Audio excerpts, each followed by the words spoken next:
let's see, what do? I'm a jeweler, and I make sculpture, and a lot of times I make sculpture out of the materials that I make jewelry out of, but I'm not trying to make my jewelry become sculpture. I just want to put things on the wall in a different context. I know that there's some people that say, oh, you're almost a sculptor, but I'm a jeweler and a sculptor. I'm trying to do both.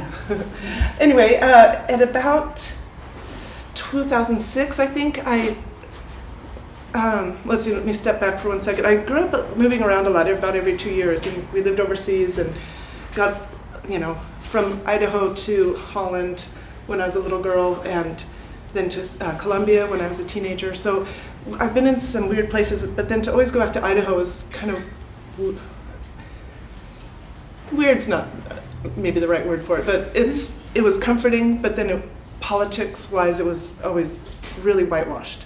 So that is a background, and then also Idaho is a lot of hunting in my family. There's a lot of hunting in my family and living off the land and just, taking advantage of that.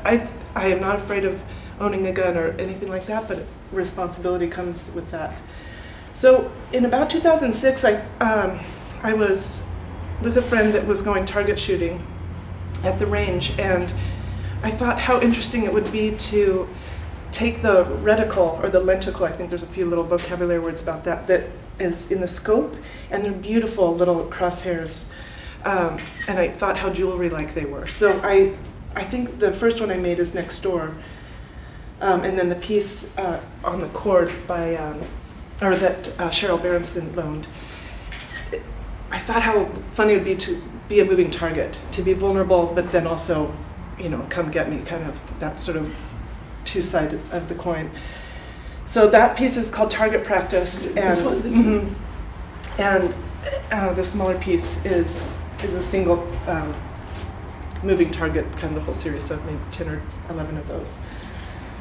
I didn't start out to be political, but you just you get excited about an idea, and you want people to be talking about your work and excited to wear it and kind of challenge what's good and bad and acceptable. So then I think a couple years later I started working with satellite dishes, and that kind of became an idea of eavesdropping and spying, and I love spies, and I'm always watching every kind of spy film, and I love film and I work in it, so it's feeling vulnerable, as in the Moving Target series, then feeling empowered by being a spy was kind of what I was playing with there. And I did a show years ago called Tinker Tailor Jeweler Spy, and I thought, so I made all these, that's when all this surveillance work came out, and I had my own corporation, and there was the number crunching sculpture that was the big office, and then the spies in the field, all their funny tools, and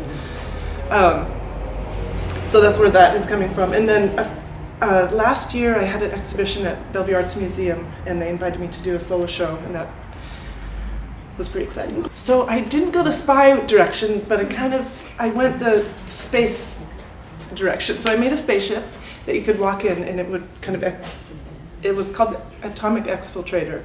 So you went into the space, but then you left the space. So you were looking down on the Earth, and out the little portholes, it was a corridor and the bridge, I guess. So you walked in and felt immediately empowered. And I had some of the satellite dish on the wall as sculptures. So you were talking back and forth with Earth. And then this necklace, all the work on the ship was about the mission. And this necklace is the power supply. So the minute you put it on, you are both in charge and charging your environment It looks or the like ship. It might hurt you, though. It is complicated to wear. Not everything is soft and fuzzy. Yeah. So that's one example of that. And then the piece I have on today is called Ballistic. This is a self-healing target. So when you're shooting, it bounces around and it's really erratic, but it also heals. So you don't just explode it on the first shot. It'd be hard to miss. Right. Well, no, you're supposed to hit it, right? But you can just keep trying. So that's interesting to think about. Thank you. That's all I have to say. Thank you.